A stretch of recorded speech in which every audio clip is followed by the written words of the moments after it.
Yeah, righto. But down here it's pretty much seasonal, so it dies off in winter. Yep. And then self-seeds. And what's the duck lettuce? Is it a native, mate? Native. Right, Gary, we're at the fork. Downstream is the old Crosby Weir, Yeah. and it forks into streams here. So which one should we do? Oh, I just took off in front, had a little look. Yeah. Pretty blocked on the left fork, so we're going to have to go to the right, which is, I know it's shallow, I hiked it not long ago and paddled through before, but it'll be a COD, carry or drag.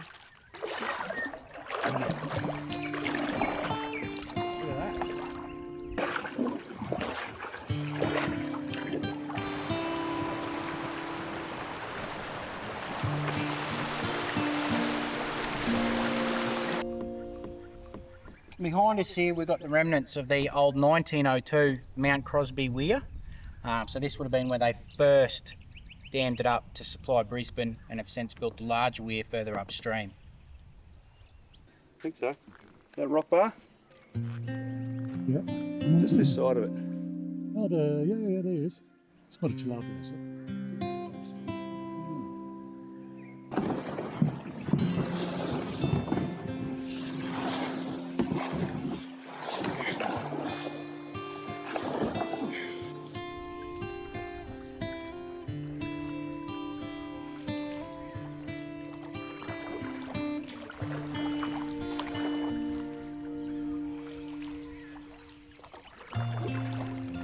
Red belly black. Oh, what a stunning snake. Absolutely stunning. Look at him. It's all right, mate. It's all right. He's under. He's gone under. So Luke, Hey? what can you notice, mate? Well, we're starting to get into floating detritus. Yeah, where's the detritus floating? Upstream. Upstream at the moment. What does that mean? We're in tidal. This is the limit of the tidal zone on the official maps. It's right here, a little bit north of where we are. And that'll hopefully start to run out with us shortly. Yeah, Make our life a bit easier. that piece of timber is going upstream. Yep. So that's it. Do you want to taste the water, see if it's salty? I'm good. I'm not tasting it. Nah, I'm good. Nah, it's pretty fresh. Pretty fresh still. Yeah. This is where you start seeing tennis balls and Yeah, I've seen bloody jacaranda freaking seed pods. jacaranda pods and thongs and stuff floating upstream. Unfortunately, we're getting to that zone now. Yeah. The real human side of the river. Yeah.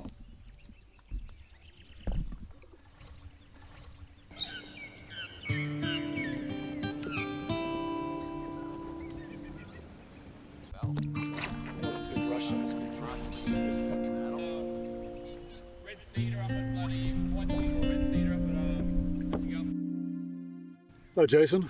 How you going? Good to finally meet you. Yeah, good for you to come along on the journey. Yeah. We're in Colleges Croissing now, and I came through here maybe 3 years ago, and it was like paradise. Yeah. Just rich, lush meadows of Vallisneria underwater, Teeming with fish species. teeming with fish, clear water, and well, as we can see, it's nice, but enormous damage here on the banks, and the water is still green and brown. And the river's been stripped. So what happened? We've had a few floods in the past few years, and when you get the single flood come through, it seemed to repair itself pretty quick. But that last flood we had was straight after another flood, and that just damaged a lot. I think it was just too much for the river to take. Yeah. With the mangroves being killed, it actually gave the smaller fishes somewhere to hide, especially the tidal fishes. So they had a sanctuary all the way up the sides of the river to actually make their way up and down. Yeah. And you don't seem to see those fish up here anymore. So when this is all recovered, however long that's going to take, I mean, eventually it should go back to what it was. What would you expect to see in a location like this? I'm actually surprised, and I'm still catching species I've never caught before, like before the floods. Even saltwater species like flathead, whiting. I've even caught mud crabs here by accident when the droughts are on and the fresh water slows down the flow downstream, the saltwater comes upstream, so you get more of a saltwater species. I've caught tarpon, you get yellowfin brim, and then you get a lot of your smaller species like your empire gudgeons, that rainbow fish even, Pacific blue eyes, silver biddies, Buddhis, mouthful mighties, the list goes on. There's just heaps of different fish species here. It's unbelievable. Bull rout, yeah. Bull sharks. Bull sharks, yeah. I've actually seen somebody fishing here and bull sharks have been swimming in behind them in the shallow waters. It's kind of scary. And Colleges Croissing has been a recreation reserve for a very long time. Yeah. And heavily used. And before the flood, on the weekend, there was families everywhere here, swimming and fishing and kayaking and canoeing. Yeah. And as we can see now, it's the devastation. It's sort of rehabilitated, but obviously what hasn't come back is the vegetation. Yep. They need a lot more trees. Even in the late 70s and 80s, when I was a kid, we used to come here and there was just a little dirt track. It was all surrounded by trees. There were swings going into the water. The water was crystal clear.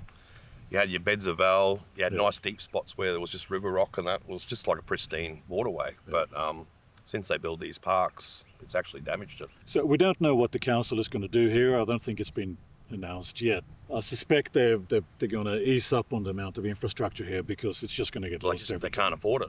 Yeah, and it just gets washed away. It's costing them millions of dollars every time a flood comes through. Yeah. Okay? And they repair, and then a few years later it gets stripped away again. Yeah. People can still enjoy it as a natural bushland. Oh yeah, and a natural river as well. That'd be lovely. People come here whether they got restaurants and coffee shops and swings or not. It's just a place to get out and enjoy it. You know what I mean? Jason is right, of course. What is the point of these wide open spaces under a scorching sun? Who wants this? For every new flood, this reserve is turning into a mudflat. And we know what's needed here. Native vegetation all the way to the water's edge. If we do that, then we can slowly regain the lost land and the river will revert to what it was. Swift, deep, clear and full of life. Just compare today's situation with these aerials from 1944. And when I say vegetation, I don't mean this. About a quarter of the way, I reckon.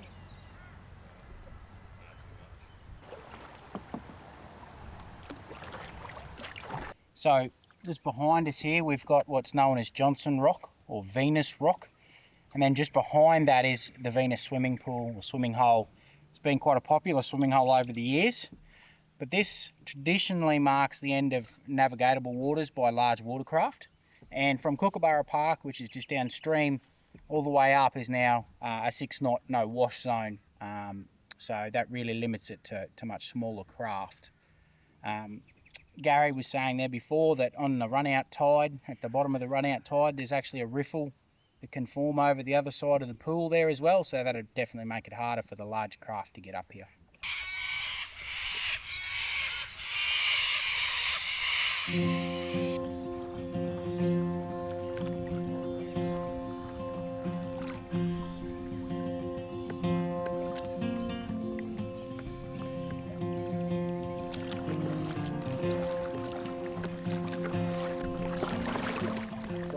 This is a milestone of sorts. The first pontoon. And many more to come.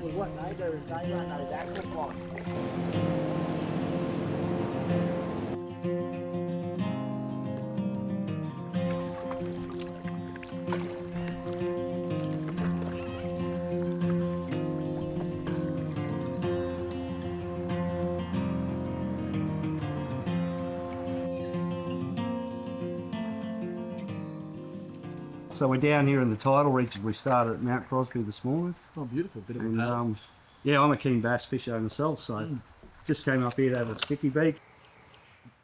When summer's back in the full swing of things, after a bit of heavy rainfall, that you'll have one of those nights where a storm will just roll through and they just come out everywhere, and it's just all crystal clear the day after it clears up. Yeah, right. Yeah, it's a beautiful spot. Good spot to come and have a flick for a bass and So you've got a couple? Yeah, got a couple. Yes, Best day we've ever had here, me and my mate got 15 each. yeah, right. That's Yeah. pretty good fishing. Yeah, no, that wasn't bad. Especially for something this central. Yeah. But yeah, along here I've seen like threadfin swimming through here. Yep. Like over 1 meter. It's really big. There's such diversity just from here. Yeah, so I run a cicada lure. Yep. They seem to love that. Cicadas hatch every 10 years. Well, one species hatches every 10 years, one's every 25 years, something crazy. True, I didn't They know stay that. under the ground. Yep. And they're basically hibernating for that. Okay. And last year was when all 3 types of cicadas hatched in the same year. So there's 3 times the amount as normal. Right. These, And as they say in fishing, match the hatch. exactly. And these are getting crunched. And like when you come in here around the afternoon when they're more on, you can just hear millions and millions. Like deafening. Yeah. Yeah, right.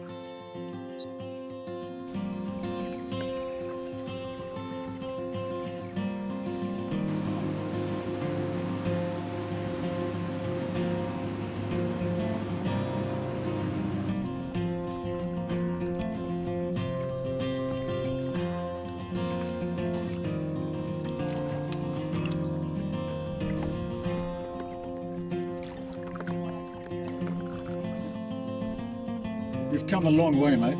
We have indeed.